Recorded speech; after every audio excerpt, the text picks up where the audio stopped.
Yeah.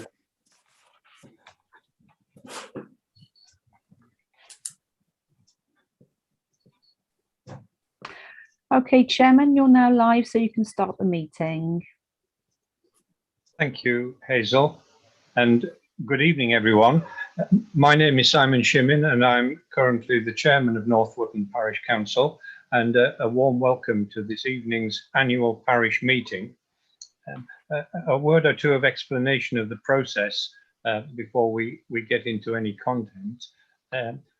The annual parish meeting is not a parish council meeting. It's a completely separate event. If you're interested in it and you do a Google search, you'll find some fascinating historical information about parish meetings. They've been going for a very long time. It's one of the responsibilities and privileges of being chairman of the parish council that one can and is expected to call an annual parish meeting once a year. But in fact, any group of villagers who choose to do so can also call an annual parish meeting if they wish to do so. And if there are things that you'd like to be talked about, you could always choose to do that. But it has been the custom and practice in North Wootton. It doesn't have to be done like this, but it's been the custom and practice for many years to hold the annual parish meeting on the same evening as the annual parish council meeting, a completely separate event. And there are quite detailed and complex statutory regulations governing annual parish council meetings. And we didn't have an annual parish council meeting in the same format last year. I'll say a bit about that in a minute because emergency regulations are in place. But we are expected to have one this year. And the regulations require us to have it at about this time of year. And I'll say a bit more about that at the beginning of that meeting, which is scheduled to start either when we finish this meeting or at 7:30 if we finish this meeting a little earlier. So some of you may have a copy of the agenda for the annual parish meeting. We've got 5 items on the agenda. For the benefit of people who haven't seen it, after some introductory remarks, which is where we are now, I will give you a review of the year on behalf of the parish council. So I'll be wearing my parish council chairman's hat then. The next item is to hear reports from our county and district councillors, and I'll say a little bit about that in a moment. Thirdly, we usually get a review of the year from Sylvia Smith, who's the chair of governors of West Pennard School. Unfortunately, Sylvia is double booked tonight and is not available, but she has made available a very comprehensive report, which I'll deal with when we get to that point. Fourthly, we have a review of the year from Sarah Lang, chair of the Village Hall, Village Green and Harvest Home committees, and you should be able to see Sarah on your screen at the moment on this Zoom call link, and she will do a review of the year from the Village Hall committee's perspective. And then at the end, normally if we were meeting in the Village Hall, there would be an opportunity for anybody to ask a question about anything they like, a complete open forum. And certainly at the moment, nobody has chosen to ask for the Zoom link to join the meeting. So presumably, unless before then somebody joins the call, we won't have any questions, but we'll deal with that when we come to it. So let me turn to the main part of item 1 then, which is to review the year on behalf of the parish council. And as for all the rest of us, of course, the past year has been an extraordinary one. We have been operating under emergency COVID-19 related legislation, which came into force at about the time that the municipal year started, so in March last year. And one of the key things that was included in that emergency legislation, as I briefly mentioned already, was that the usual requirement to hold an annual parish council meeting in May was taken away for last year. Some of the administrative things that we'll be doing later this evening we still had to do, but we didn't have to do them in May as we normally do. And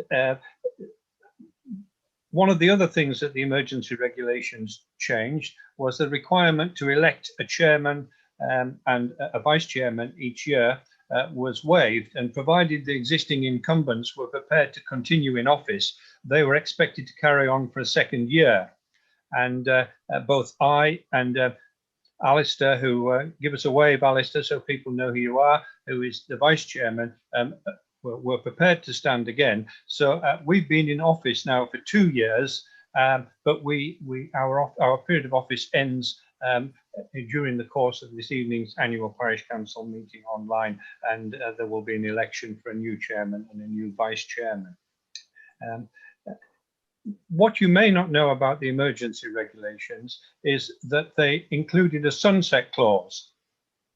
And the sunset clause effectively says that the emergency regulations must stop on the 7th of May. That's this coming Friday.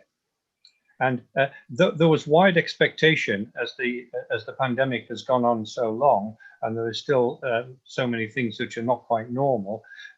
There was an expectation that the government probably would choose to extend them, but they have not done that.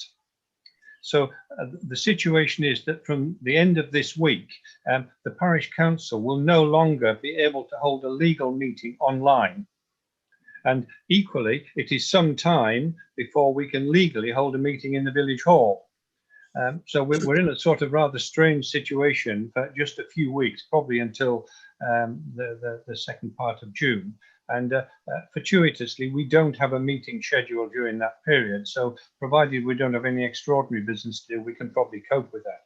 But formally speaking, the emergency regulations come to an end at the end of this week.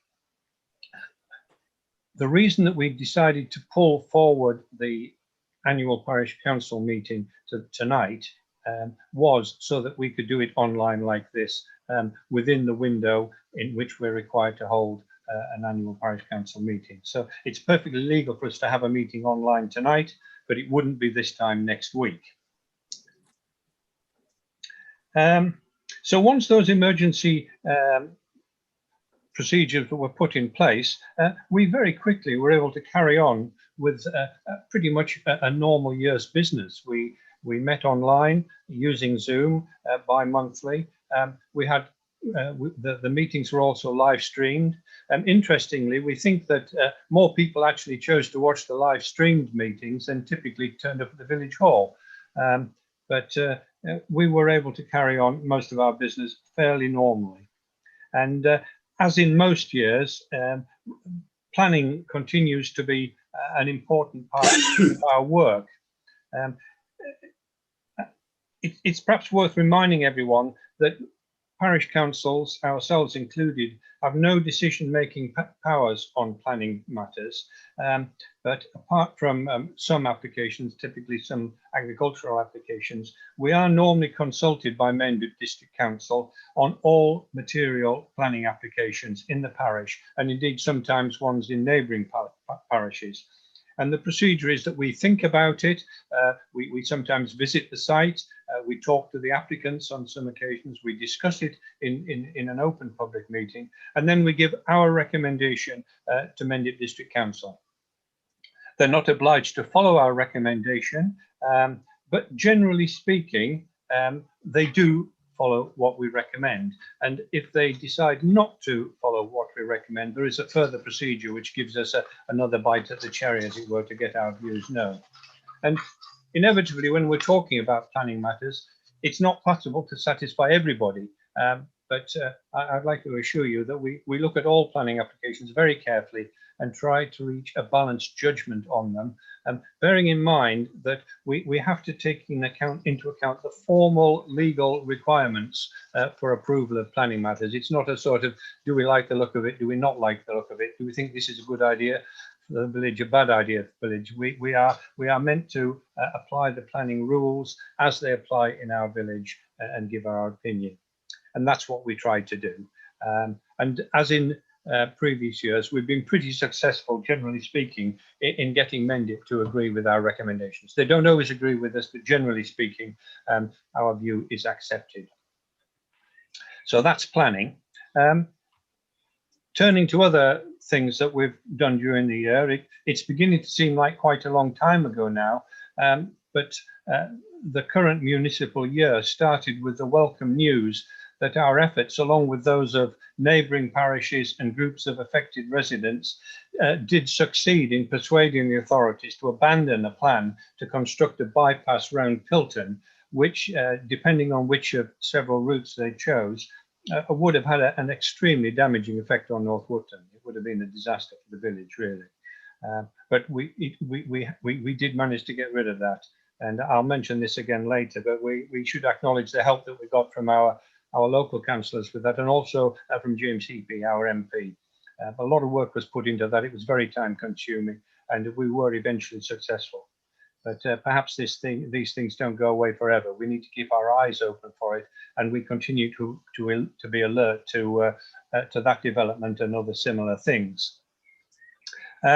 Inevitably, COVID-19 related matters took a good deal of our time. Initially, we were deluged with information, some from the district council and some from national government, and we had to sort of sift through that and decide what was important and what was less important, what we needed to do something about, what we didn't need to do something about. And we put the more important things on our website, and we reported to the village via the North Wootton News that information was available. And some of you will remember that for a month or two, North Wootton News was not able to publish a printed version of the village magazine, and so the North Wootton News itself was only available on our website.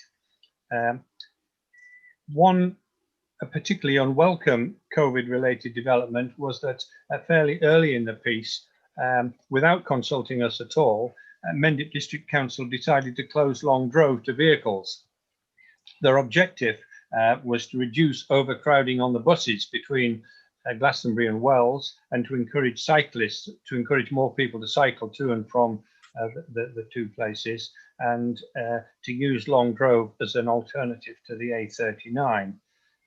As I say, we were not consulted about that, and as far as we were able to judge, the vast majority of villagers were of the opinion that closing Long Drove was not a good idea.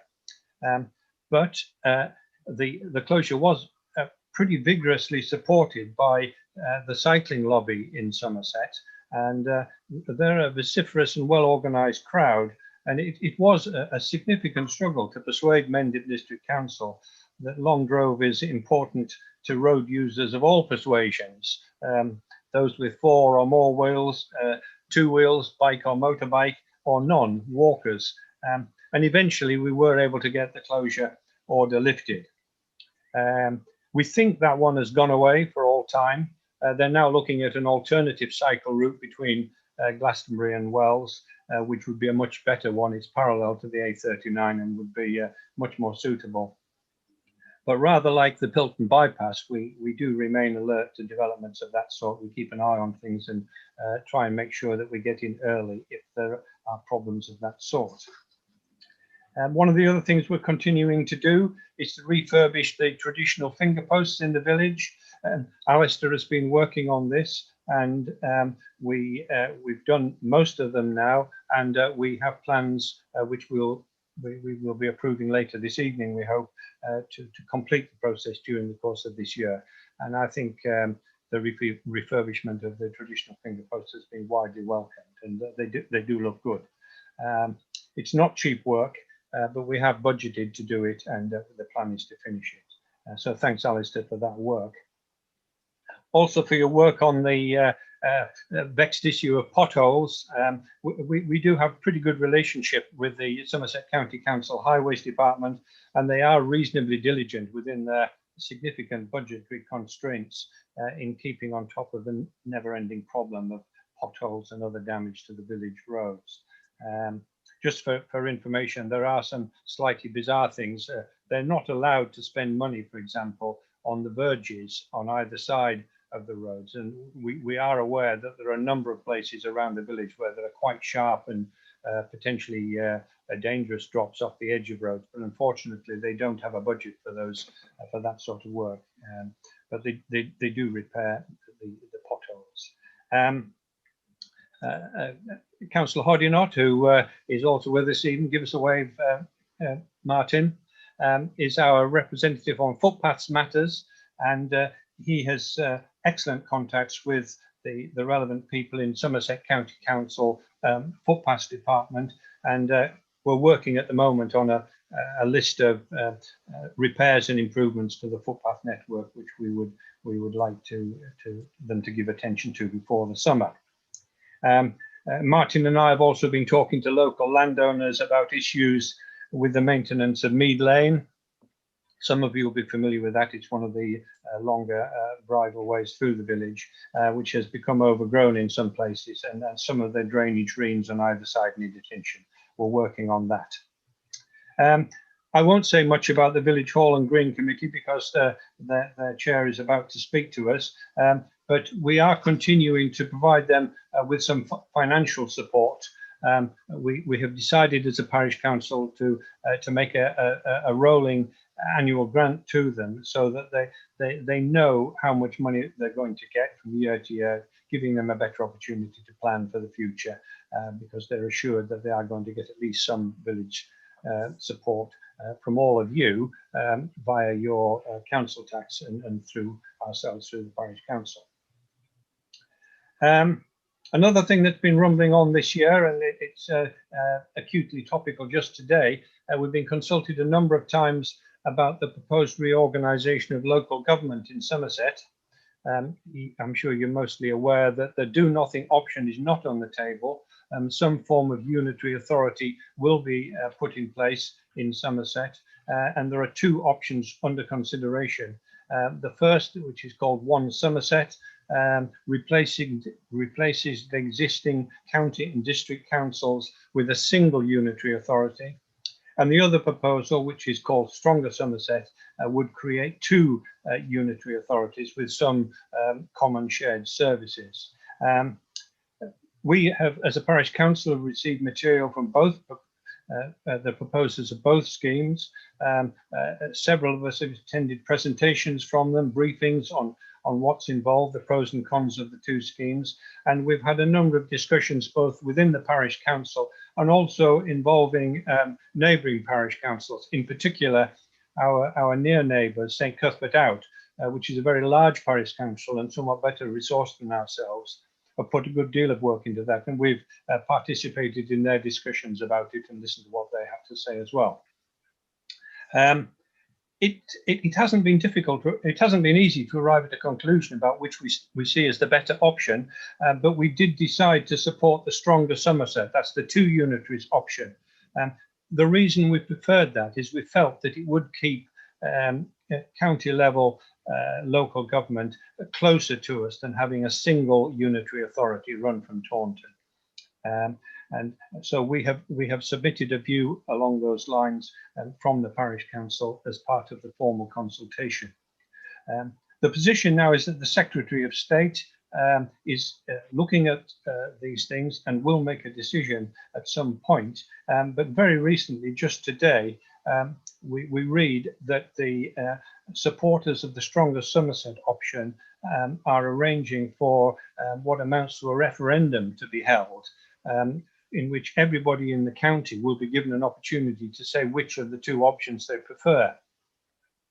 Whether that will have any formal teeth, as it were, remains to be seen. I think probably not, but presumably you will be contacted about that in due course. We were also consulted during the year and spent quite a bit of time looking at another white paper, one called Planning for the Future. This proposes a very radical, a completely radical overhaul of the current planning system.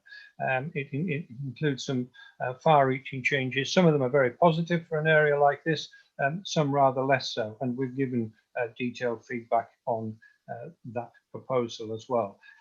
Again, it remains to be seen what the government is going to do about it. I think I saw in the paper this week that the Queen's speech this year will include some sort of statement about what the government's going to do about that. Those of you who stay on to watch the annual parish council meeting will hear a bit more about our finances later, so I won't go into detail now. But in summary, the vast majority of our income comes from the parish precept. That's an addition to your council tax bills. We annually decide how much money we need to conduct our activities and how much to be collected from you, the taxpayers, and you pay the bill via your council tax demands. Because we're a relatively small council, expenditure does tend to vary a bit from year to year. This year's precept is lower than it was last year, and we're working to try to maintain a reasonably consistent level, but it's not easy, and it may be that it goes up again next year. Finally, I'd like to end with a few thank yous, and these are not in any particular order, because we're grateful for help that we get from a number of quarters. But firstly, I'd like on your behalf to thank our clerk, Hazel Brinton, who is lurking behind the picture of the village hall there on your screens. In addition to her routine work of keeping us on the straight and narrow and helping us in our work, she's had a great deal of additional work to do this year. The bulk of this additional documentation that's come in goes through her, and she has to decide what to do with it. She's had to facilitate online meetings, which we've done very successfully, and they've gone pretty well. I think you will have seen, possibly some of you on YouTube, some examples of some fairly dysfunctional parish council meetings, and generally we do rather better than that, and I'm grateful to her for the help she's given us in keeping us on the straight and narrow. Secondly, we have been well supported by our district councillor Nigel Hewitt Cooper and our MP James Heapy on those two pretty controversial road issues that came up in the year, the Pilton bypass and the closure of Long Grove. We don't always agree with them on other issues, but as far as those two big ticket issues were concerned, they did provide us with considerable help, and it certainly was particularly James Heapy's intervention on the Pilton bypass side, I think, was important in securing being thrown out. Thirdly, I'd like to thank the organisers and volunteers of St. Peter's Cares, the organisation essentially run by the church in the village, which provides help to people. One of the tasks we were given as a parish council at the beginning of the COVID-19 pandemic was to ensure that the village had some kind of self-help organisation available within its community to support those struggling during the pandemic. And we were pleased and grateful to find that everything that we were asked to provide was already being provided by St. Peter's Cares, and they did get some additional volunteers to help them during the pandemic, but we are grateful for the help that they provided us with. Fourthly, I'd like to mention my fellow councillors for their support and encouragement during the year. It can be quite a lonely job doing this, and I do value the help that we give one another. As I've said, you might have seen some other parish councils are somewhat dysfunctional, but yours works pretty well, I think. We manage in a much more harmonious way. Finally, and this is by no means the least important, I'd like to thank everyone who's on this call, and for other loyal villagers who continue to follow our activities via the online YouTube stream of our meetings, and also on occasions joining the Zoom calls, and provide their suggestions and comments in between by email or giving me a call or whatever. Thank you very much. And I'd like to say how much I and my fellow councillors look forward, all being well, to welcoming you back to the village hall, most probably next month, or after next month anyway, for in-person meetings. We are, as things stand, reasonably confident that our scheduled July meeting can be held in the village hall in person. So, I don't think we've had any members of the public join us, so that there aren't going to be any questions, unless, Hazel, anybody has submitted anything to you by email. No, Chairman, I have been checking my emails as you've been speaking, but I haven't received anything. Okay, thank you. So I'll stop there and we'll move on to item 2, which is to hear from our county and district councillors. Now, we have heard nothing from our county councillor, Councillor Graham Noel, and although we have had some reports in from Councillor Hewitt Cooper, he hasn't joined us this evening, and the report he's given is on behalf of the county council, and he's not actually our county councillor, he's our district councillor. So after discussion, Hazel and I have decided not to summarise that for you this evening. If we do receive any reports for them, we'll put them on the website. So I'm sorry you're having to listen to so much from me, but item 3 is the review of the year from Sylvia Smith, Chair of Governors of West Pennard School. And as I mentioned at the beginning, unfortunately, she's not available this evening. But she has made available to us a very comprehensive annual report on the school, prepared by the acting head teacher, Mr. Wheat. And we propose to publish this in its entirety on our website after the meeting. It's a good report. I commend it to you. It makes interesting reading. It's got lots of illustrations and positive things.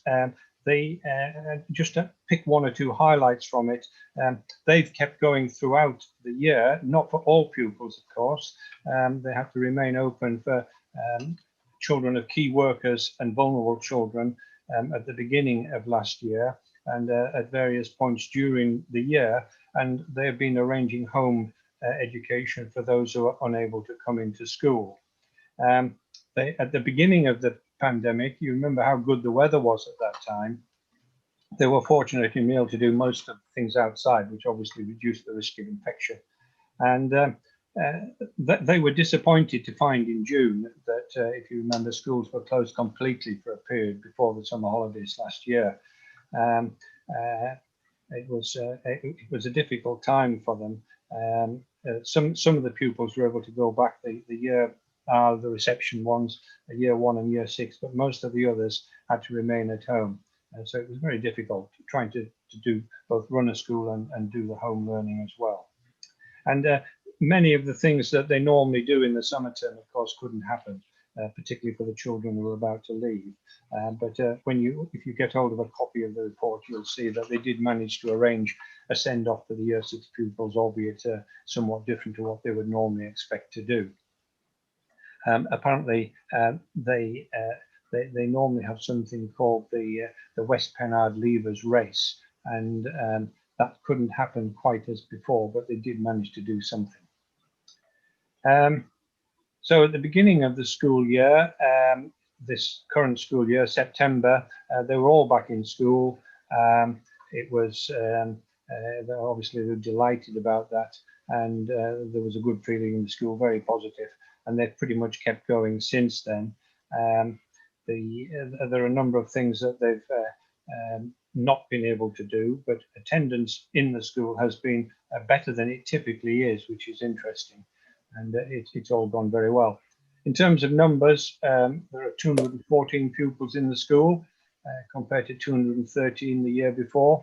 And the acting head teacher notes that the numbers from the villages, including here in North Wootton, are going up, which is a positive development.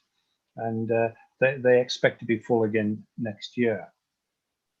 The Christmas events this year, of course, normal Christmas events didn't really happen, sadly, but they have been able to do a number of things in the run-up to the school summer holidays this last year, but it's been a very different sort of year. They have had, when the schools were closed again in more recently, the definition of key workers changed. So they ended up with having to provide education in the school for 70, really quite a large number, all with sort of social separation rules applying and so on and so forth. So quite difficult. But a big milestone was the 8th of March this year, so relatively recently, when all the children were back in, and they've been back in ever since. Let me just read you how Mr. Wheat closed his report. It has been a year of words such as unprecedented, uncertainty and isolation However, the children, staff and parents at the school have shown an abundance of resilience, adaptability and tenacity to continue learning and moving forward as a school. They've done a great job, I think, so congratulations to them. The report was written by the acting head teacher, Mr. Wheat. Sylvia Smith tells me that the process of recruiting a permanent head is underway, again complicated by the COVID restrictions and so on and so forth, but they are in the process of identifying a permanent head from the beginning of the next school year. So no questions that I can take on that, but I'm sure if when you've read the report you've got any questions, if you contact Sylvia, she'll be glad to try and help you with them. And I'd like to record our thanks and appreciation for the staff and the governors at West Pennard School for all that they do. And it's great to know that there are more children from the village to go there. Okay, item 4 then, review of the year from Sarah Lang on behalf of the Village Hall, Village Green and Harvest Home Committees. Over to you, Sarah. Thank you. Thank you for inviting me to give a quick report. And like the school report, you have a copy of this and presumably it could go onto the website if that's possible. And I will just give a summary. Well, like everyone else, it's been an unusual year. We normally are running social events to bring the village together, to instill a community around the village, and we haven't been able to do any of that. And so part of our reason to be a village hall committee has not been possible. But I know that all of the members of our committee have been involved with making sure that their neighbours are kept in contact with, and many are helping with St Peter's as well. So we have been fully involved in that respect, and we've kept an ongoing presence in the North Wootton news, sometimes not very much to write about, but at least we have been there and maintaining our presence. And the village green, which has been an area where people could come to for their exercise, as well as using it for activities, obviously not group activities, but it certainly has been used throughout the year and has been a quiet place for people to be if they want to be there. So with lockdown measures, to go back, our annual year for our accounts works from January to December. So some of what I say, I may have actually mentioned it had we had a meeting, would have been in last year's meeting, but like the parish council, our meetings have been fairly curtailed, although we have been in regular contact with each other.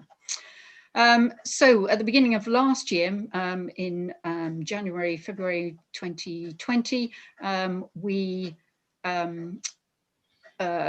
decorated the village hall, which was a major event for us, and we just about managed to get in and have one event before lockdown. So that's there waiting for us all to go back and enjoy using our refurbished and repainted hall.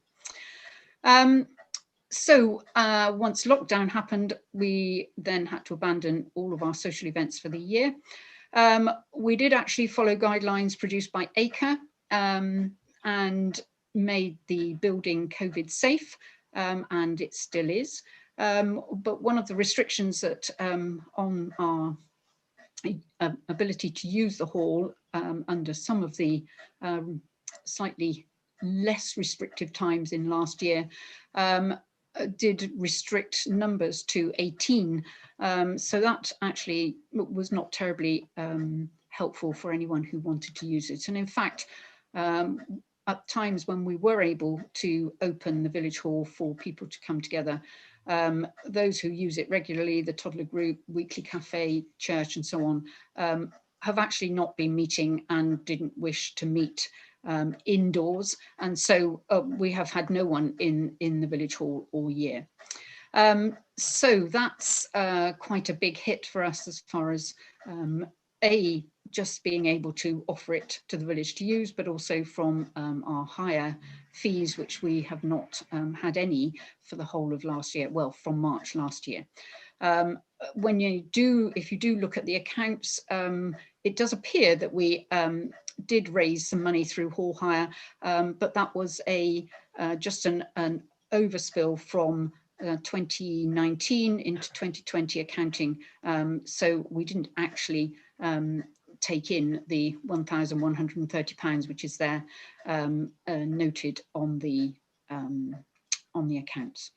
So no money from hall hire, no fundraising from social events, no income from the from the Glastonbury Festival, which we normally raise in excess of £1,500 in doing stewarding for that. So our accounting system, or at least our accounts, were looking fairly unpleasant reading, I suppose, with outgoings still needed to be funded, things like rates and electricity we kept for insurance and for maintaining the hall has had to be heated and so on. So our regular outgoings have been pretty similar to any other year, perhaps a little bit less on heating. We've been able to keep it lower, but still outgoings that we have had to pay. But with support from the Parish Council, as Simon mentioned, and from Mendip District Council, in fact, early on in lockdown, they made available grants to village halls of £10,000, which we applied for and were granted that grant. So that for us is a great bonus, really, and has meant that we have been able to maintain the hall through last year and continuing into this year, because I think it's going to be some time before we are able to be back to normal. It seems like a lot of money, but it's surprising how much has already been eaten into just in keeping the hall going. Other things that we've done and have managed to do during lockdown, or at least just before, the telephone box has been painted. I hope you've all noticed. It's now sparkly red and not an eyesore for the village. And our thanks to Steve Bailey, who moved into the village last year and offered his services. So that's been done. Just the ongoing saga of trying to update the lease from the Diocesan Board of Finance. It is still ongoing. We're now in year 5, maybe even tipping into year 6. It's through no fault of us or Bill Bartlett, who's been doing our work for us as far as the sort of legality is concerned. And it's been a real pain because that means that we are not able to apply for grants and so on in the future until we've got that sorted. But we hope it's in the very last stretch, but who knows? That's where we are. And the last bit that we've done, acre, which I mentioned before, and I know I ought to be able to say what it is, but it's a rural, someone else can fill that in a minute. Acre is its shortened version of its title, and they have been putting together what they call a doomsday record of village halls, and they've compiled it as a historical record of the contribution village halls make to the local communities, and particularly in this lockdown time. So we have contributed North Wootton Village Hall and a write-up about the village hall to that document, and that will be there for our future residents or other people to read. And that's about it, I think, from me, other than my thanks, obviously, to the committee who have kept in touch and have contributed to making decisions about various things. As ever, there are other people who do jobs around and about the village hall and help. Ken and Sonia Lehman, who keep the village hall very tidy out at the front and the car park. The mowers who mow the green. Steve Bailey, who I mentioned, painted the box. Jeff Macklin is doing our accounts for us, and Liz Lester and Holly Wilson, who are organising the library in that repainted phone box. If I've missed anyone to say thank you to, my apologies, but we will have said thank you to you individually, I'm sure. And in fact, Simon asked me the other day about how do people get onto the committee. I do regularly ask in the North Wootton News and mention that we would be delighted to have any new members to our committee. And if you want to get in touch, my number's in the North Wootton News, and yeah, we would just be delighted to see new people join us with new ideas. And whether you're new to the village or old to the village, please get in touch and come and join us, or at least come and find out about it. Thank you. Thank you very much, Sarah, and on behalf of the rest of the Parish Council, our thanks to you and your team for all that you do to keep the village hall and the green and so on going. It's much appreciated. Thank you. Thank you. Okay, well, unless Hazel has got somebody sitting in the waiting room, which I assume you haven't, Hazel. No, Chairman, there's nobody else coming into the meeting. So we don't have any questions to take, which is a pity. It's a shame we're not able to have a normal meeting, but we are in straitened circumstances, and no doubt next year we'll have a good crowd in the village hall again, and we will be contributing a bit to village hall funds, and B, will have a jolly good open forum then. But as there's nothing else to do, I propose that we close the annual parish meeting there. And I suggest we have a 2-minute break while we get ourselves reorganized. The links are the same, so if you want to carry on and watch the annual parish council meeting, do stay with it, but we'll have a couple of minute timeout, and then we'll carry on with the parish council meeting. Okay, thank you all very much. Thank you. Thank you, Chairman. I suggest you may wish to turn your cameras off and mute yourselves just for the break, and then come back. So just a couple of minutes.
Chairman, you might have noticed that Dan Foster has joined us. He's going to be speaking under the planning item. You're aware of that? Yes, I saw he was there. Thank you.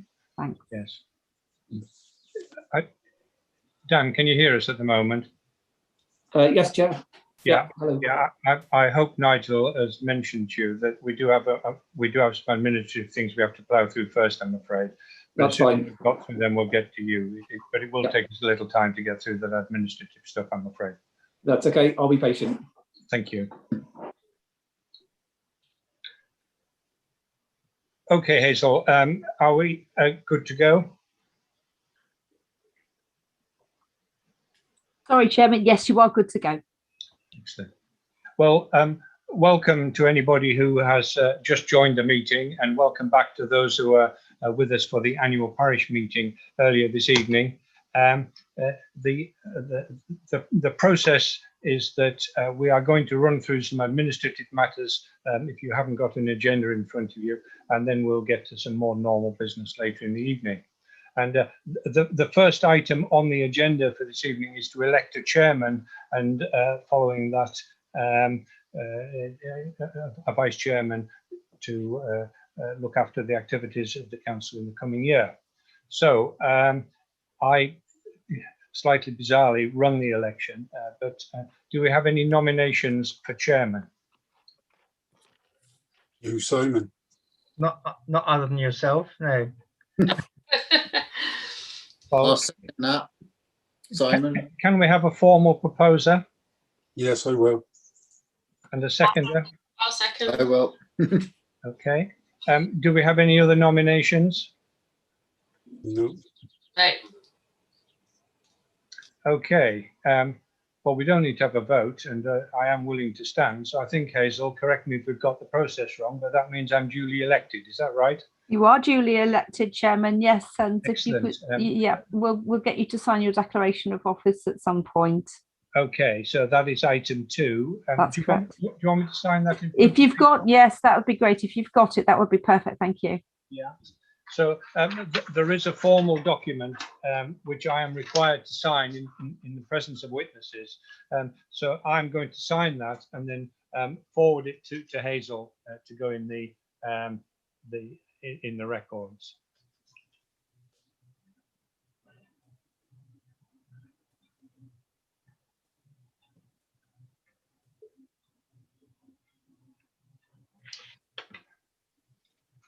So I have signed that in the relevant place, and that will be sent to Hazel. She countersigns it to say it's been signed in front of her as the responsible officer, and that then forms the record. Yeah, we can then carry on with the further items on the agenda. So that is a statutory declaration that I've done what I have to do. The next is to elect a vice chairman. Do we have any nominations for vice chairman? So I propose Alistair. Do we have a seconder? I'll second it. Thank you very much. I'm happy to stand. Okay, do you have any other nominations? No. No? Okay, Alistair, you are duly elected. Thank you very much. Thank you very much for your support. So item 4 then, to receive any apologies for non-attendance. We're all here tonight. It's a small parish council. I thought it might be helpful at this point for the benefit of members of the public who are watching if we introduce ourselves. So we'll just run around quickly. My name is Simon Chimmin. I'm now the chair. Alistair, Bobby, as you've already seen, is the vice chairman. We have 2 Martins, confusingly, Martin Hodinott and Martin Smith. And we have Kathy Bissett. So that's the 5 of us. The other person you can see on the screen is going to speak on one of the matters later. He is not a councillor. Okay. Item 5 then, a regular item to receive any declarations of interest in items on the agenda. For the benefit of members of the public unfamiliar with this, councillors are required to disclose if they have a pecuniary, that is a financial interest in anything on the agenda. It doesn't mean that they don't know anything about it or they're not interested in it at all. This is a small place. By and large, we know something about all the things that are going on and the various characters that are involved. But if councillors have a financial interest, they are required to declare it and not involve themselves in the decision-making process. So to ask the question, do any councillors have a declaration of interest for items on this evening's agenda? No. No. No. Thank you. Item 6 then, and this is one of our annual items, so we only discuss this at this one meeting a year, to adopt the council's standing orders and financial regulations. Now, in accordance with our general practice with documents, These have been circulated by the clerk to members of the council, and they've had time to read them and study them.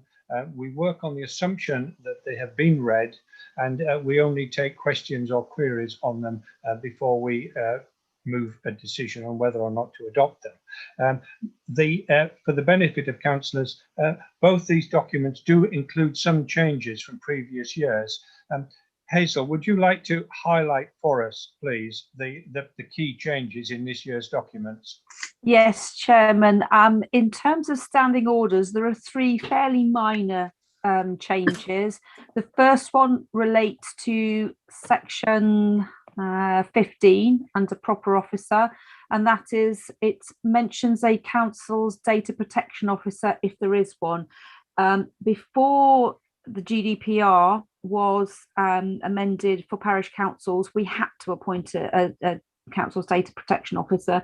The ICO felt better of it and actually rescinded that part of the legislation, so you can if you wish. So that is amended to if there is one, as opposed to you will liaise with the officer.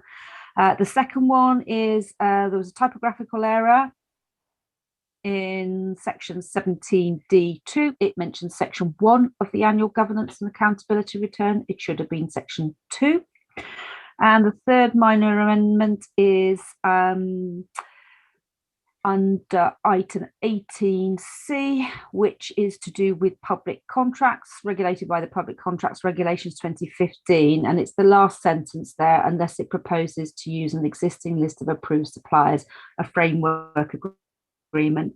That is very unlikely to apply in the case of North Wootton because we are a small parish council, but it's kept there for completeness.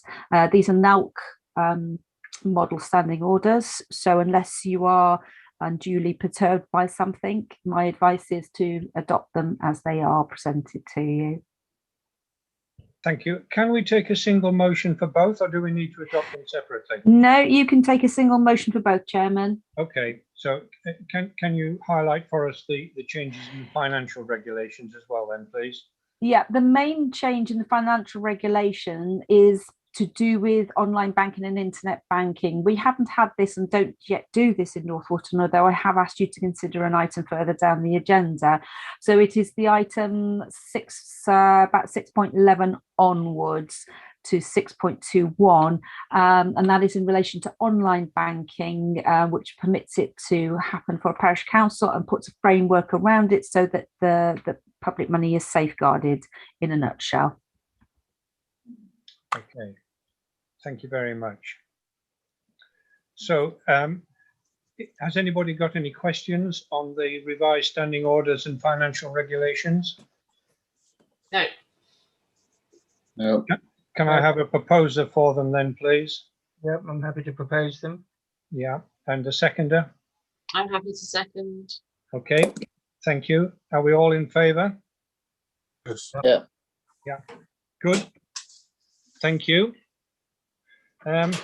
Item 7 then, to review the council's asset register.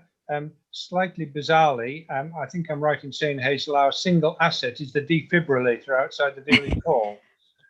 That's correct, Chairman, because we don't own the finger posts, albeit obviously you are maintaining them, but we don't own them. So the single asset that you have is the defib.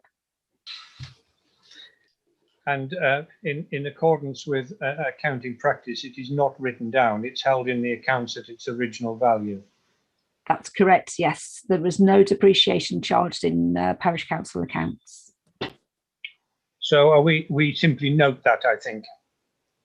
You do, Chairman. It's just to make sure that everything, it's a safeguarding of public assets issue. That's why you're asked to review it. It is a little bit of an obligatory step that seems a little over the top for North Wootton having only one asset, but we are making sure that it's done. Okay. Is everybody happy with that? Yeah. Yeah. Okay. Item 8 then, to review the council's insurance policy. Councillors have been sent copies, a detailed copy of the insurance policy, which we actually agreed to pay at an earlier meeting. But we are required to these annual meetings to review the policy and make sure that we deem it appropriate for our needs. Hazel will correct me if I get this wrong, but we maintain a policy with Zurich, which is a pretty standard policy for parish councils of our size. I think it's one used by the vast majority of parish councils in the country, and it is the recommended one that we should adopt. Is that correct, Hazel? Yes, that's all correct, Chairman. It's specifically tailored to parish council needs. Yeah. Is everybody happy with that? Nobody's got a problem with it? I mean, the cover levels are quite high. There obviously are some limits on them, but it looks pretty reasonable to me. Yeah. Yeah. Okay, everybody happy with that? Yes. Yeah. Good. Okay. Item 9 then, to review and amend if appropriate our bank mandate and to consider the use of online banking for the management of the council's finance affairs. Again, I will ask Hazel to explain precisely what it is that we wish to change on this to take advantage of the ability to do this, which was included in the revisions to the financial regulations. Thank you, Chairman. Yes, so currently our mandate with NatWest Bank includes as signatories the Chairman, Councillor Bovey and Councillor Hoddinott. Councillor Bissett and Councillor Smith aren't on the mandate, but you can, if you wish, have them put on the mandate. They'd have to go into the bank and sign various forms.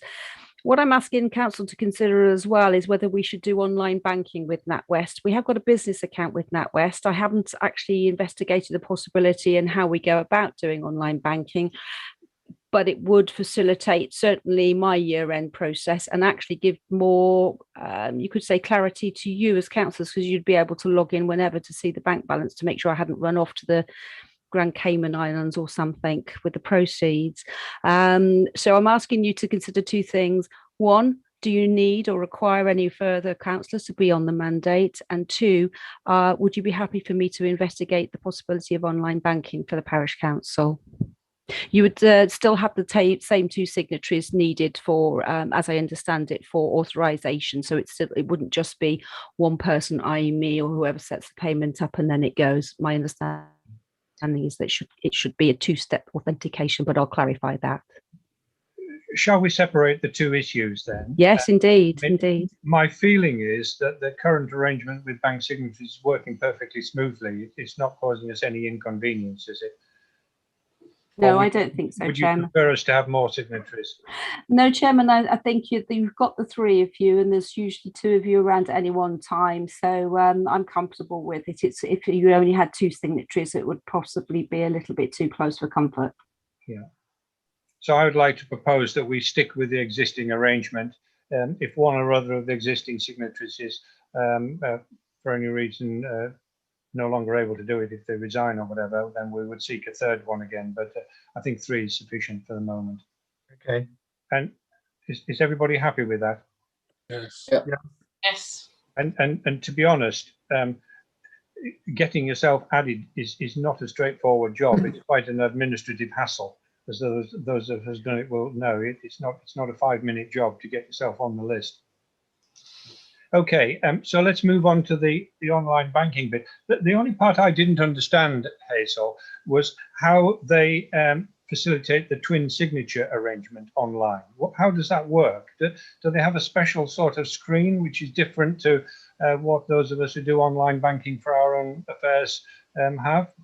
Yeah, if I can go by my experience with other banks where we've got two-step authentication, that's exactly it. Basically, you have, it depends which bank you're with, they're all slightly different, and I'd have to investigate the NatWest process. I'm not sure, I've not done it with NatWest, but my understanding is there should be able to be two signatories. So whoever sets up the payment, and then the second person has to go in separately, individually, and authorise those payments second time as well. So you always have a two-step process and not just one person can do it. But as I say, the mechanics of how NatWest actually do it, I'm not entirely clear yet because I haven't asked the question yet. I just wanted to get a feel for whether you were actually, wish to engage with the process of doing online banking or not. And then I'll investigate it further. But my understanding, it would still be a two-step process. Arguably, we've got a 3-step process at the moment, though, haven't we? Because you prepare the checks. And then you send them out to us, and two of us sign them. That's true, but it's the two signatories. It's the two-step process. So I'd still set it up, but the chances are, this is where I need to speak with NatWest to find out whether I would then be deemed to be one of the signatories, or whether you and say Councillor Bovey or Councillor Hoddenett would set up the payments, and somebody else, one of you three, would actually go in and authorise them. I need to clarify that process with NatWest. I don't know what it is with them. But on the basis, presumably, it would make life a little bit simpler for you, would it, Hazel? I think it would make simpler for everybody, to be honest. At the moment, as you'll be aware, Councillor Bob, we've been sending checks left, right and centre, and it does delay payment to some of our suppliers as well, because it does take a little bit longer, for example. And yes, it would make my life easier, certainly at year end as well, where the bank statement is out of sync with our year end process. So I either have to go into the bank to actually get a transaction listing, or I have to wait for the statement to arrive, which can be, a couple of weeks into June, which is quite late after our year end. I can't see anything's lost by asking you to investigate further. Then we can make a final decision once we've got the details. Yeah. I mean, my personal feeling is that for public accounts of this sort, something that fairly directly mirrors the existing manual process is what we should be aiming to achieve. In other words, you are custodian of the process, but two of us then need to certify that we're comfortable with it before money passes to a third party. I'm happy to investigate it if the council feels able to support that. Are we happy to give Hazel a mandate to go ahead and look into this and come back to us with further proposals? Yeah. Yeah. Okay, thank you. Thank you. Right. Item 10 then, to confirm that summons, notices and other such documentation may be sent to parish councillors by email. This is simply to reaffirm our existing practice that we do virtually everything by email. Are we comfortable to continue the existing practice? Yep. Yeah. Okay, thank you. Item 11 then is to do with the year ending 31st of March financial statements. First of all, there is a statutory statement related to the extent to which we do need to do accounting, which is there is a cut-off level of 25,000 a year, above which more complex accounts are required. We are below that, and so we are required to certify that. And councillors will be aware that we are comfortably below that. Everybody happy with that? Yes. Yes. Yeah. Now, is that one of the certificates that you now require me to sign? Yes, it is, please, Chairman. It's the first page. It's the certificate of exemption. So what you're agreeing is that you are exempt from a formal review by an external auditor by dint of the fact that the income and the expenditure is below 7,500 for the financial year in question. Yeah.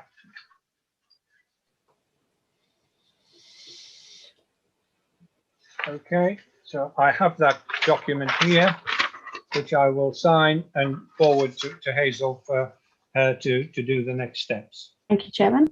Okay.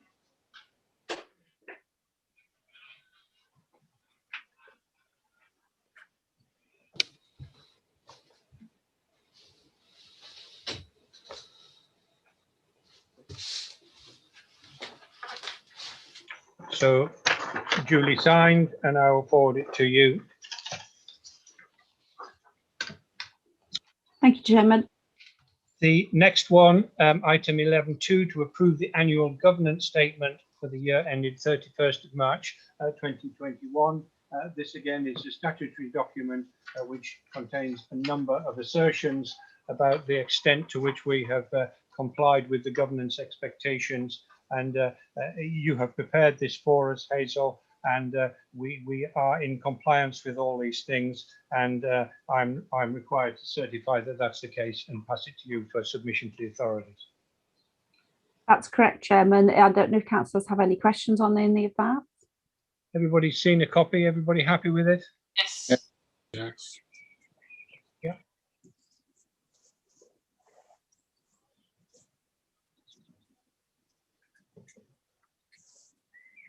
And I'm right that that one doesn't require to be dated. Is that right, Hazel? I couldn't see anywhere to date it. Yes, please, Chairman. Yes, if you Well, if you would, just yeah, that's fine. add the date. Or, Yes, and I'll fill in the minute reference when I've done the minutes. okay. In fact, it already says that it was approved at today's meeting. Right, So, I put that on because that was in the hopeful expectation that you would agree to it. right. Okay. Fine. Duly signed. And I'll add that to the list of things to forward to you. And thirdly, to approve the annual accounts for the year ending 31st of March 2021. Again, governors have had the opportunity to have a look at that statement of accounts and to consider it. Is everybody happy with that? Yeah. Yeah. Yeah. Fine. I should add actually that the internal auditor Tony Bradfield has seen all of these documents as well, and he's seen all of the supporting documents, including the bank statement, the year-end accounts, and this particular financial statement as well.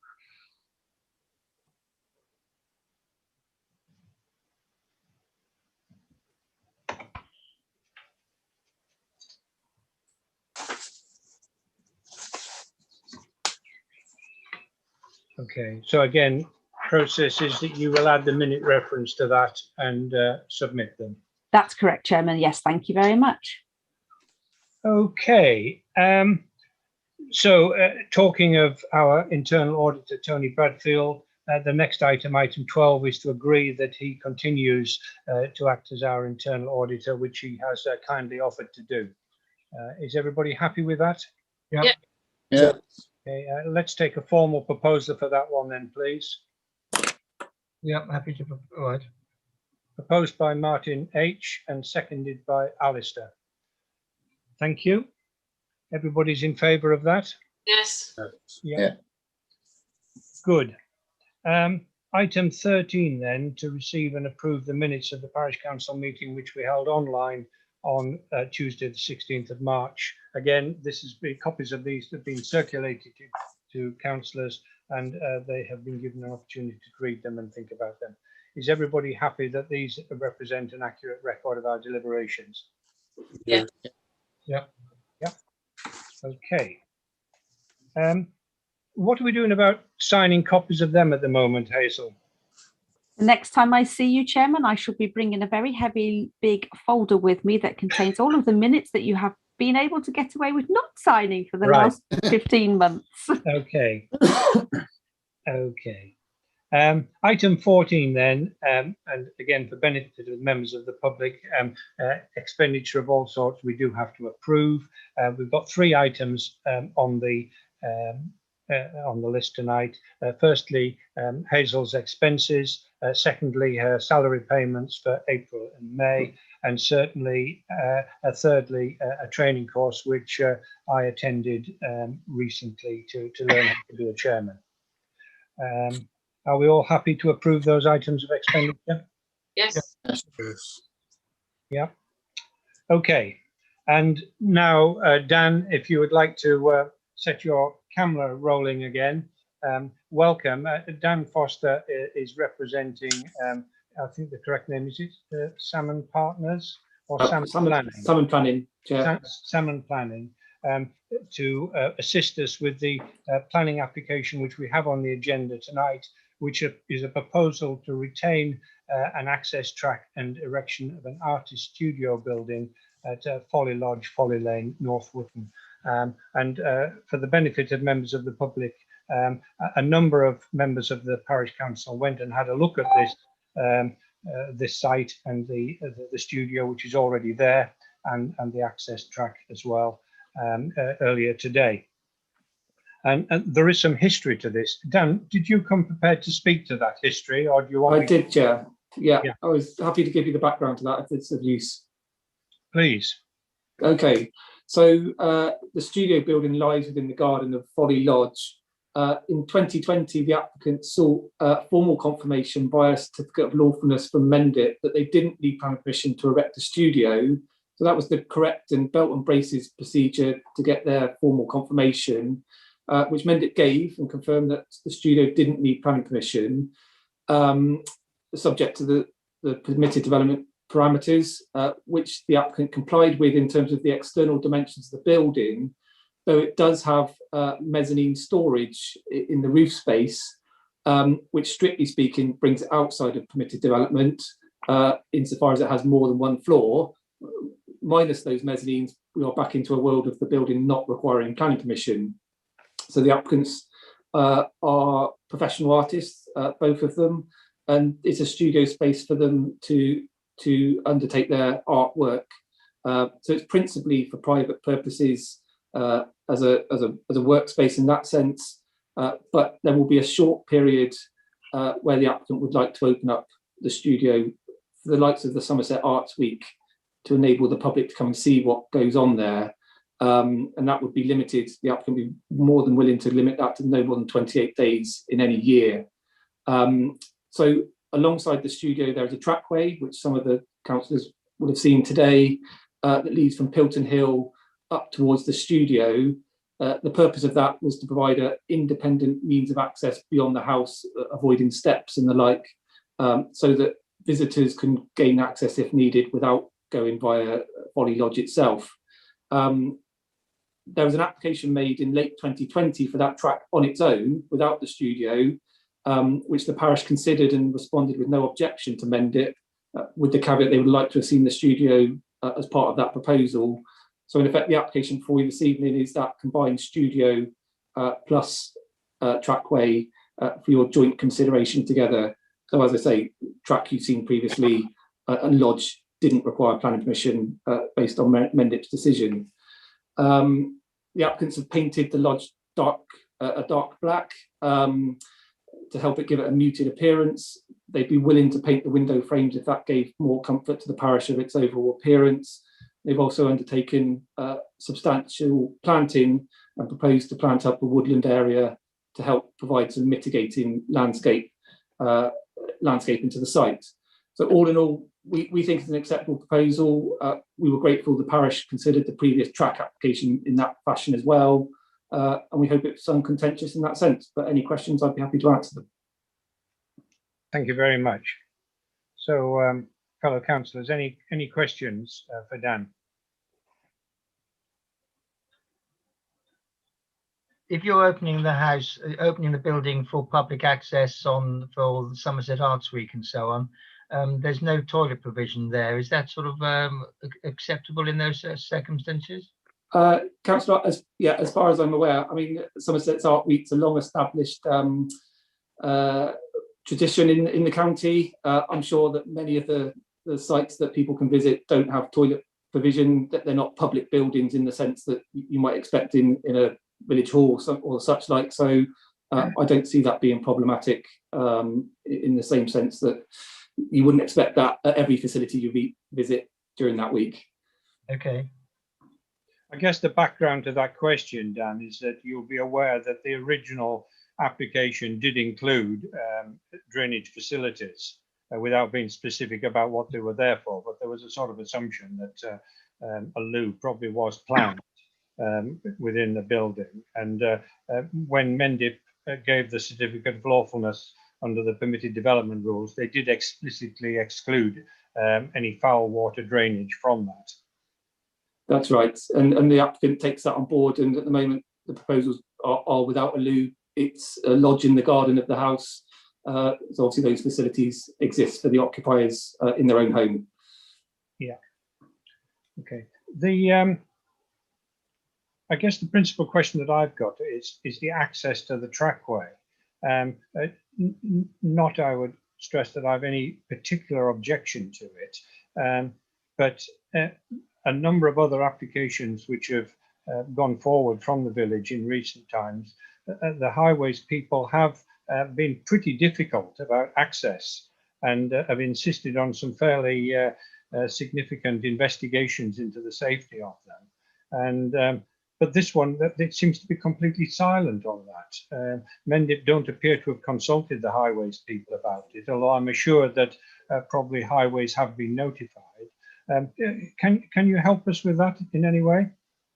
Chair, I believe that Mendip now don't consult county highways on all applications. Some of what they might describe as more minor applications, effectively planning officers are tasked with making those highway judgments themselves, because in the grand scheme of things, the highway authority see them as relatively insignificant and can be left to planning officers to use their experience and judgment to make those decisions. So I think that's likely to be the case here. That's why it doesn't appear that they've been consulted directly. But nonetheless, highway safety will, of course, remain a material planning consideration for them. But we think an element of practical mindedness in terms of the frequency of those visits really does make that an acceptable solution. Yeah. Okay. Thank you. Thanks. May I suggest on the access, when they have something like Art Week, well, a little sign on the end saying left turn when they come out only, instead of turning right with, you know, any stranger not used to the roads around North Wootton. You know, it's just a suggestion to. I think an excellent one, Councillor, and I'm sure the clients will be more than happy to do that. In my experience, I think there's lots of signs go up over the Arts Week, pointing people to various places they don't otherwise go. So I'm sure they'd be more than willing to do something along those lines. Any other questions from councillors? We did discuss the possible use of the mezzanine areas, and I think we were reassured by the applicants saying they have no intention of using it as a residential of any sort. Do you know whether we can put in a recommendation to mend it, that should be a condition? Yes, you could. That would be entirely legitimate. As you say, the applicant has no intention of using it for any nefarious purposes. In that sense, it's genuine need in relation to their artistic careers. Okay. And I correctly heard you saying, Dan, that the applicants are prepared to consider toning down the colour of the window frames as well as the rest of the building. That's right, Chair. The message that was relayed to me was that they have an open mind to that. If that gives you greater comfort that those windows should be painted black in effect to match the main building, then an open mind to complying with that. Yeah, I think that would be welcomed. Although I must say the black staining of the rest of it has dramatically reduced the visual impact of the building from the more distant parts of the village. Yeah, agreed. Okay. Right, Kathy and gentlemen, what do we want to do about this? To get the ball rolling, I can see no reason why we would choose to object to this. I think we might want to suggest some conditions are imposed, but I can't see any reason why we should object to it. No, I would agree with that. Yeah, I agree with that. Okay, so I think what we're moving towards is recommending that it be approved, and that we would note the assurances provided by the applicants in respect of infrequent use, no plans for anything other than use as an artist studio, and plans to further reduce the visual impact of the building. We happy with that? Yes. Yeah. Okay. Hazel, is that clear? Yes, Chairman, that's completely clear. Thank you. Okay, so we will submit that. Thanks very much for joining us, Dan, and I'm sorry I had such a long wait before we got. That's okay. You're all right. Thank you, councillors. Have a nice evening. Thank you. Thank you. Thank you very much. Okay. Update on other planning issues. We have no other planning applications actually in front of us, so I believe there are one or two that might be in the pipeline. We are going to run into a problem if we've got something where we're expected to give a comment within 21 days, and if it comes in very soon. Have you had any guidance from your advisors, Hazel, on how we should deal with that? It's a tricky one, Chairman. You can do one of two things. We can either resolve to delegate authority to respond after consultation with you as councillors to me as clerk, I can ask for an extension. The second one, I can ask for an extension and hope that it will be granted to take us beyond the June 21st, when we were able to meet physically. Or we can probably hold it in a car park or something, but that's about all we can do in terms of meeting face to face, I'm afraid. Would some sort of outside meeting be legal, given that members of the public weren't? Well, you'd have to allow members of the public to attend. You can't exclude them. That has been discussed, has it, in sort of there are certain parish councils that have done that. Yes, It's not ideal if it's a windy day. Yeah. Okay. So your first suggestion, we could table a resolution this evening, could we? Yes, you could. You could table a resolution exactly that, to delegate authority for me to respond on your behalf after having consulted with all of you, or however many of you that you should wish. Yes, you can do that. You can delegate authority to respond and to do things on behalf of the parish council to a clerk, to a subcommittee or a committee, or to a principal authority, but you can't delegate authority to a single councillor. Okay, well, that seems to me to be a practical way forward. And I wouldn't want us to be in a situation where we were delaying a villager who had, in good faith, put in an application simply because the government has chosen not to extend the emergency regulations by a few weeks. So we would just use that as an emergency provision on the assumption we can't meet by Zoom, which otherwise we'll carry on doing this if we can. Well, but unless something changes, once we get to Friday, we can't meet on Zoom. I understand that. No, so yeah. Okay, so that as you say, that would be used in emergency measures only. It wouldn't be you as councillors would have the democratic right from June onwards. You know, you meet in your face to face, you have that democratic accountability and transparency. You make the decisions. Whereas this is just an interim, sort of maybe a 6-week period where potentially we've got no other alternative. Well, I would like to propose then that we adopt a resolution to that effect, and we can leave Hazel to formulate the wording appropriately, but words to the effect of that we resolve that we would discuss offline between us any planning applications that came to us for a decision before we're able to physically meet in the village hall, or indeed before well, it would have to be a new set of emergency regulations now were brought in, allowing us to meet online again. And we delegate that authority then to Hazel to submit a view on our behalf. Agreed. Are we all happy with that? Absolutely, yes. Thank you, councillors. Thank you very much. That is clear. Just so you're aware, my understanding is that currently the delay on any planning applications involving private drainage arrangements still remains in place. So there is a mounting backlog of applications. I think some people have chosen not to put applications in because they know they won't get approved, or they're separating out the drainage part from the rest so that they can get on with other things. But it is a significant problem, and I think Martin H, you're aware from an agricultural perspective that those delays are very real. They're ongoing. Yeah, they are.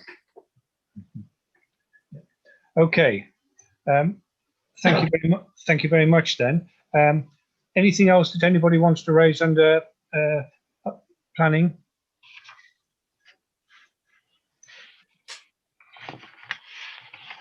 Item 16 then, to consider a request for a park in the village. This is a children's play area in the village. I asked Hazel to put this on the agenda because we have been approached by a number of parents of younger children expressing some surprise that there is currently no provision within the village for a basic set of children's play equipment anywhere.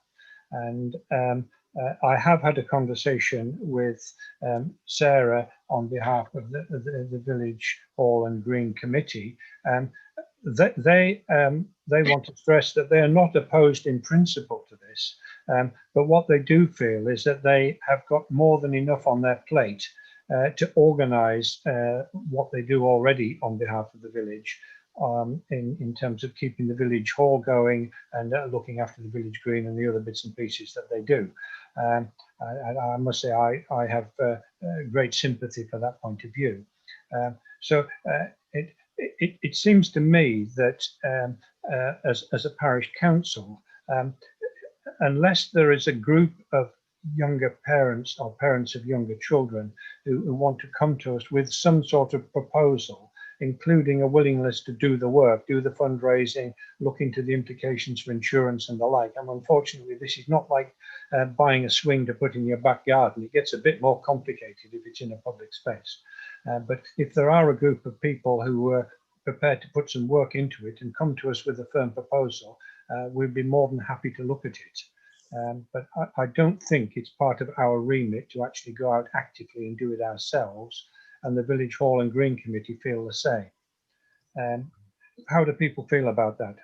Well, when the village, before we got planning for Village Green, it was one of the suggestions then. But of course, as soon as you have a play area, at that time, whenever, how long ago one we had the Village Green, you come into health and safety, insurance, you've got to have a regular, and I presume pay for it, health and safety checkup, you know, monthly, weekly, or whatever, plus the insurance. And it's too complicated for the Village Green at the time to take on. Yeah, and the planning consent that was given for the Village Green explicitly excludes a play area. Yeah. So it was simply an open space as it currently exists. So it would require a full planning application to do something like this as well. So, you know, what we're saying essentially is nobody says it's a bad idea, but it's not quite as simple as it might seem at first sight, and it requires a good deal of work. So my feeling is we need to feed back to the people who have an interest in this and say to them, yeah, in principle, it's got a lot to recommend it, but it needs a good deal of work, and somebody's got to do that work and come forward with a proposal. Yeah, sounds good. Yeah, I agree. Yeah, I think they're perhaps hoping that that the work will be done for them. But if people want it, and if people are really keen to have it, it sounds like a good thing. But yeah, they have got to put some of the effort in to work out how much it's going to cost and what the implications of the health and safety and maintenance and insurance and that sort of thing are, rather than people do the work for them. Yeah, and I think we need to be conscious. We're talking here very much as if the Village Green was the only place it could go. I mean, there are issues around the neighbours there as well. We need to be conscious of that. But you know, I don't want to appear to be pouring cold water on the idea. I personally think that we've got a number of younger families who moved into the village, which I think is fantastic. It's a really good thing. It's great to see younger families walking out and in the village, and you know, we heard from the school that they're welcoming the fact that they've got more kids going to the school and so on and so forth. So there is a lot to in support of this, but somebody's got to step forward and be prepared to do the work.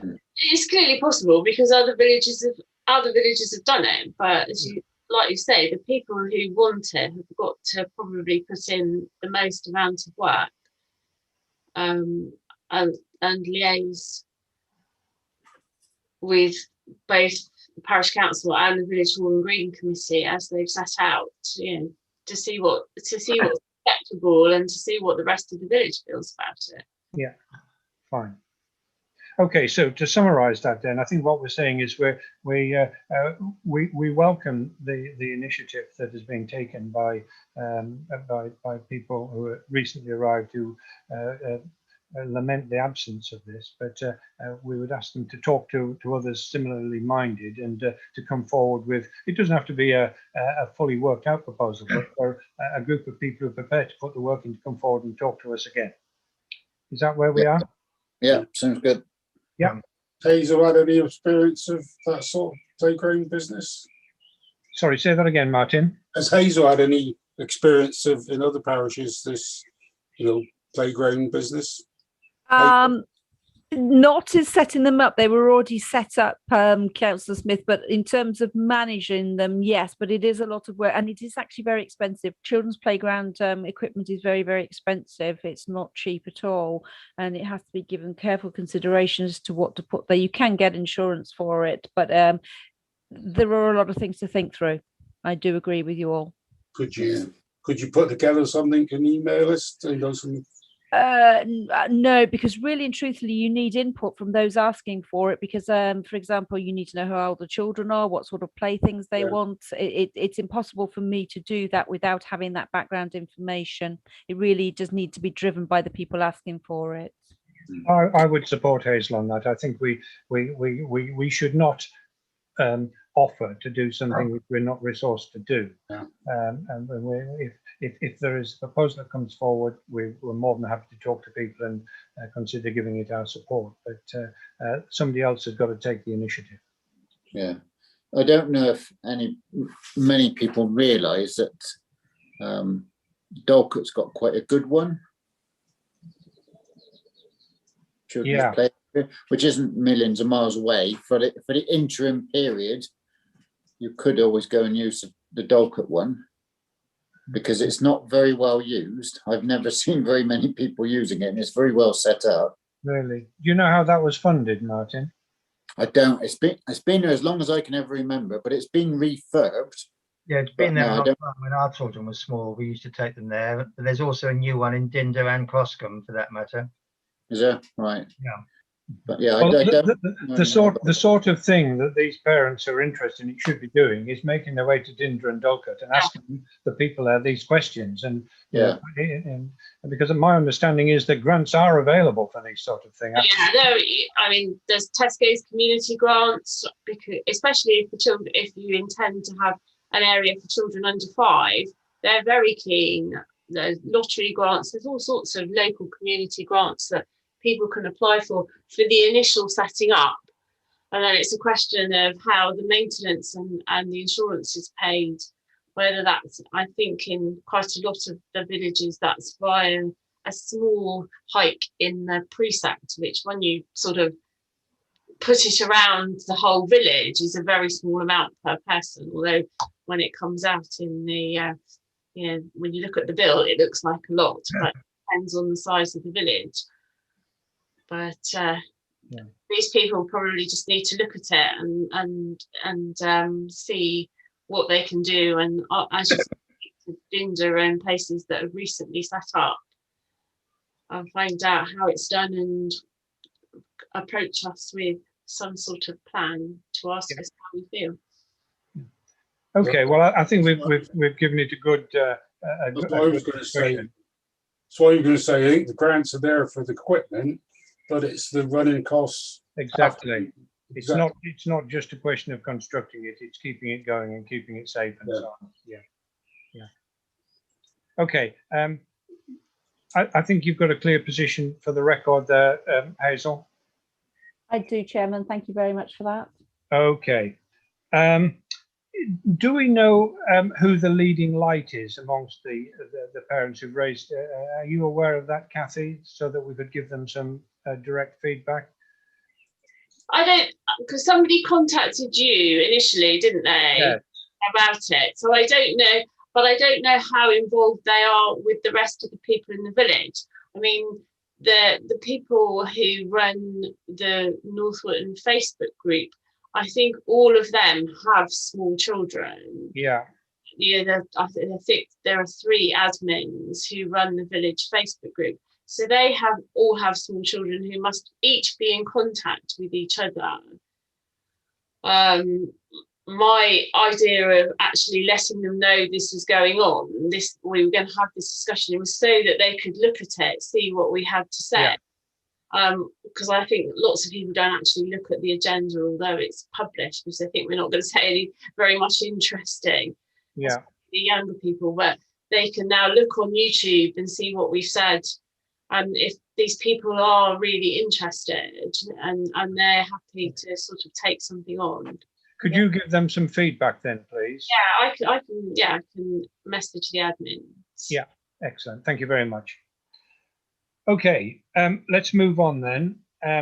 Item 17, to consider and approve the next, and I think, Alistair, I'm correct in saying final stage of the refurbishment of finger posts.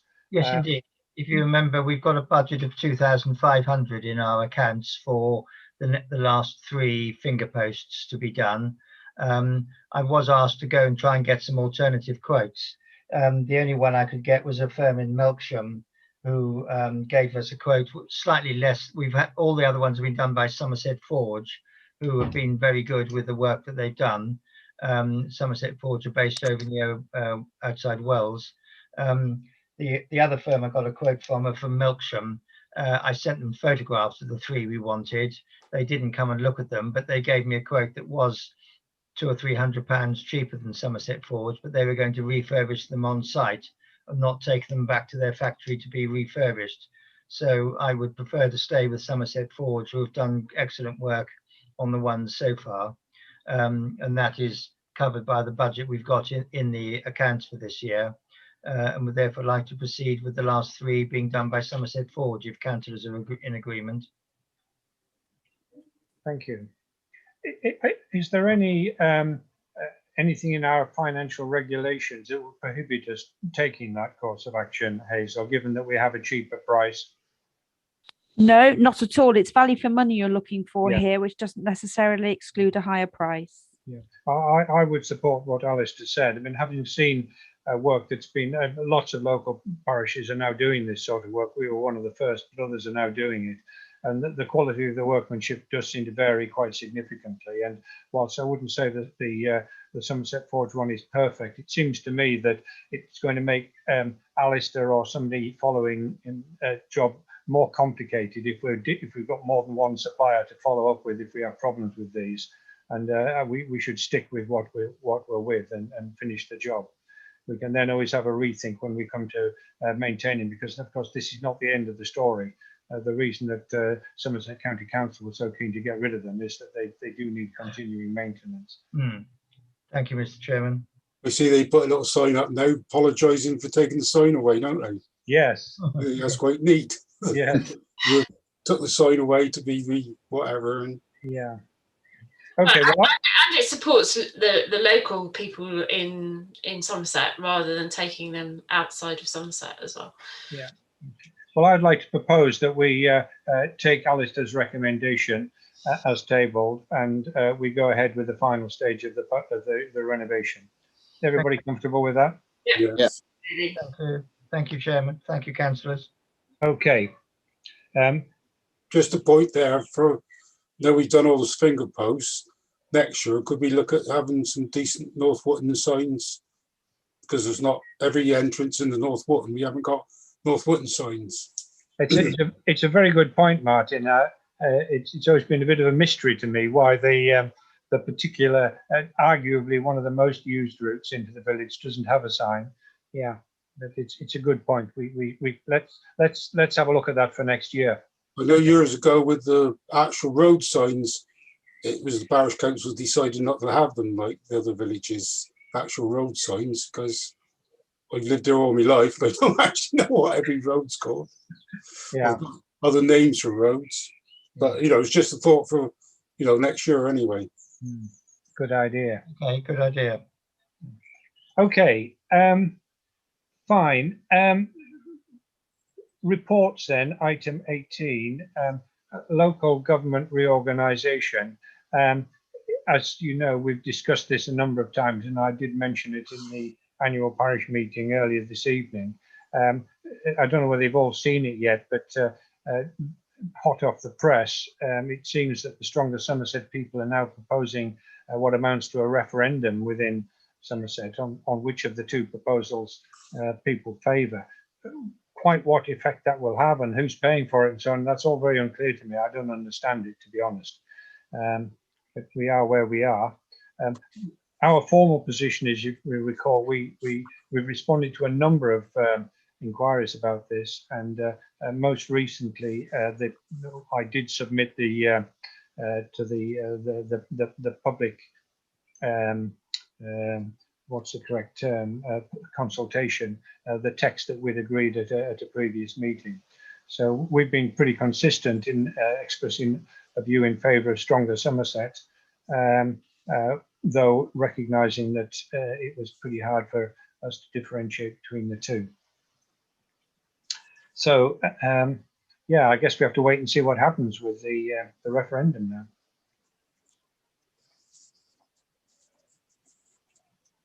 Any other thoughts on that one? No. No. Okay, so we have no immediate actions. We'll keep an eye on it. We'll keep talking about it. Item 2 then, highways. Alistair, what would you like to tell us? We haven't got a current list of outstanding potholes with Somerset County. They dealt with the last lot that we sent through. As I suspected, they said the one in Middles Lane wasn't bad enough for them to fill them in. So that's still there, but it'll get worse, I have no doubt. There's 1 or 2 beginning to crop up on Long Grove again, but I'll report those through when they look as though they're deep enough for Somerset to do. But at the moment, they're responding fairly regularly whenever I send in a request and produce some action on the potholes. And that seems to be the main thing to report. Thank you. Footpaths then. Right, I have reported 14 faults, some identified and some reported from Angie Rook. I have had replies back on 9 of them, most saying that they don't think it's worth doing anything about it. Most of those were gates like the one to replace a stile going into Browns' Hayes, where the stile's functioning okay. But if you're a dog walker, you perhaps prefer a kissing gate, and the footpath people have come back and said no, which is fairly predictable, I guess. The same was said on the ones each side of Sidelands Hill. The ones they've come back and said they would do something about are the Herne Farm one that's awkward, out by the Spindlewood Lodges. There's one there that's high and awkward. They're going to alter that. They have done one up here at Warminster that you've mentioned, Simon, that was falling apart. Yeah. The other one you mentioned that was high and awkward, they're not willing to do anything about until it's end of life. Then they suggest putting a kissing gate there. Whose life? The stile's life or my wife's life, trying to negotiate it? I don't know. But I would say there, if you want to go over that stile again, you could open the 2 gates that are about 10 yards away and walk through the 2 gates if you want. Barrow Lane, well, I had a man called Leslie Staver who I've spoken to from the Ramblers Association Working Party. He's been and looked at the one opposite Barrow Farm that goes back towards Launchley, up that lane. And he tells me that it's too overgrown for them to do anything with, because there's nowhere to put the overgrowth that they cut off. So he suggests they don't bother doing anything with it because nobody seems to walk it anyway. So, yeah, that's the story on that one. I probably would suggest that we perhaps agree with him, because they have cleared it in the past and there's never enough foot traffic to keep it clear, so it always blocks up again. Whilst he was on the phone, he's got a point on a couple of ones at Edwick which are on the map but don't actually come out on the road. Yeah. And one that goes into a hedge. Yeah, I think I mentioned one of those to you as well. Yeah, you've mentioned one of them. Yeah. So he suggests we get Chris East out to look at them and decide what we're going to do about them. But I haven't bothered getting Chris East out at the minute because I want him to reply to the other 5 of these problems that are on this list. If he doesn't reply in the next month, I think I will phone him and chivvy him up and see what he is doing about them.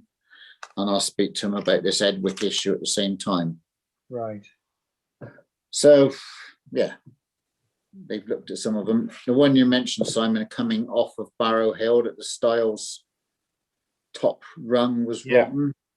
I've been and looked at it and would agree that's a valid point, but they don't seem to think it's in need of repair. So until it falls off, I guess it remains as it is. But that's how they seem to respond to it. Unless it's completely fallen over and completely out of use, they don't want to do much to it. But the steps by Wootton's that's one of the ones they haven't replied to. Right. You can't say there's nothing to do there. There's also some steps up here at Worminster that go, as you go past my house, they go up a steep bank just on that first corner after the house. The same there, they haven't responded to them either. So I guess somebody at some stage will look at them, and definitely the ones up the road here are a real hazard because they don't exist really. So I guess somebody will come and do something to them at some stage. Good. Okay, so it's work in progress then. Well, it is with all those things, isn't it? But we'll give them another month, because that was about the very beginning of April. I put that in, so they've had it just over a month now. Yeah. So we'll give them another month, and then I'll give Chris East a nudge then. Yeah, thank you very much. All right. We're never quite sure whether to park it under highways or footpaths, but we still haven't seen the report on Bats Bridge, have we? No. No. Do you think Chris East is the right person to chase that up with, or do you think it should go through Alistair to the highways people? Well, Chris East was the one that put us on to that woman that was so-called in charge of doing that, wouldn't he? Yeah. So it's probably worth another nudge at him, I guess. Yeah. I mean, I can't believe they've done nothing about it, because she and her assistant were there for several hours and all kitted up, waders on underneath the bridge, taking measurements, taking photographs. They did quite a thorough survey on it. Yeah, I'll email him and see what he has to say about it, and then if he responds one way or another, we'll decide what we're going to do about it then. Yeah. Well, I think we just need to make sure we don't. I mean, again, it's not falling down immediately, but it's going to need some work sooner or later. And given that it's always going to be quite complicated because of the listing, we need to have some time to organise it. Yeah, so I will contact him about it. Good. Okay. Anything else on footpaths then, Martin? No, I don't think so. I need to say that if there are faults, please let me know, because I won't know unless somebody highlights them. Yeah. Okay. Well, thanks very much for your work on that. Item 18.4 then, moors and levels. Anything to tell us, Martin, the other Martin? But you can fill them, Need Lane and all that. You expect you can fill them in better. Yeah, well, that's sort of halfway between footpaths and moors and levels. I can mention that. Yes. Anything else? No, nothing else. Okay. Yeah. As far as Mead Lane is concerned, the other Martin and I have been talking to local landowners. Of course, Martin's family is one of the landowners. We've been talking to other landowners about the state of some of the reams, the drainage ditches along there. And we think we might be making some progress to resolve some of the issues. But if anybody is discussing it, one of the facts which has been in dispute, but I think we're now clear about this, is who is responsible for maintaining those drains. And originally it was the River Board that was responsible, but it is no longer the case that the River Board is responsible. It's the responsibility of the individual landowners. And if necessary, we will do our bit to encourage them to get involved. Our boundary, of course, runs along that lane for quite a lot of the way, and the problematic bit is not actually in North Wootton. So although the fields to the north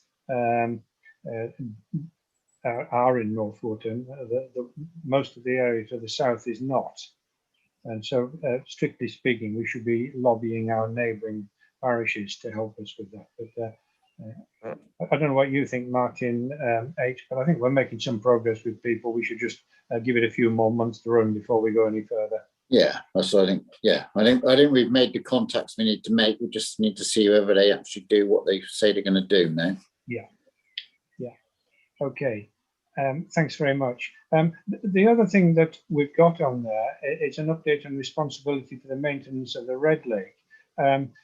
Hazel put this on the agenda at my request. In March, I had a conversation with somebody from the River Board who surprised me by saying, contrary to my understanding, that the Environment Agency is responsible for the Red Lake as far as Bats Bridge, not as far as the road bridge over Stocks Lane. Now, it's always been our understanding that that short section of river between the Stocks Lane Bridge and Bats Bridge was kind of no man's land. You may remember a few years ago now that we had some discussions with Mendip about who was responsible for that bit of land in there, because when some of the former council houses were sold off, the river frontage was not sold with the houses. So it's not those individual houses. They've got a fence before you get to the river. But the River Board believe that the Environment Agency is responsible for it. Now, my view is that that section of the river is in part, at least, responsible for the regular flooding along Church View, and on really bad days, all the way as far as where we live on Stocks Lane and up in Alice's direction, in the other direction. So indeed, if the Environment Agency is responsible, I think we should get them out to have a look at it and decide what needs to be done, possibly to reduce the levels under the bridge or whatever. But I didn't want to do it without having an agreement amongst the parish council as a whole, so we could make it a fairly formal approach on behalf of the parish council to the Environment Agency about that. What do people think? You've got more, because of risk of flooding houses, they will take notice, but you're better ringing the national number than ringing the local Environment Agency number at Bridgewater or Exeter. You better ring in 03 something like the number, because the Environment Agency do not know what they're doing as such. It's got such a down pass of, and the drainage board's going to end up the same. You know, they, for instance, they come and they sent a team of workers down the farm and clean round a bridge over White Lake. So-called they could come and have an assessment of it, but the Environment Agency never knew nothing about it. But if you get hold of the national number, ring that and say you've got there's a risk of flooding houses, you've got more chance of getting something done than farmland isn't important in their eyes. Yeah, well, that's interesting. Yeah.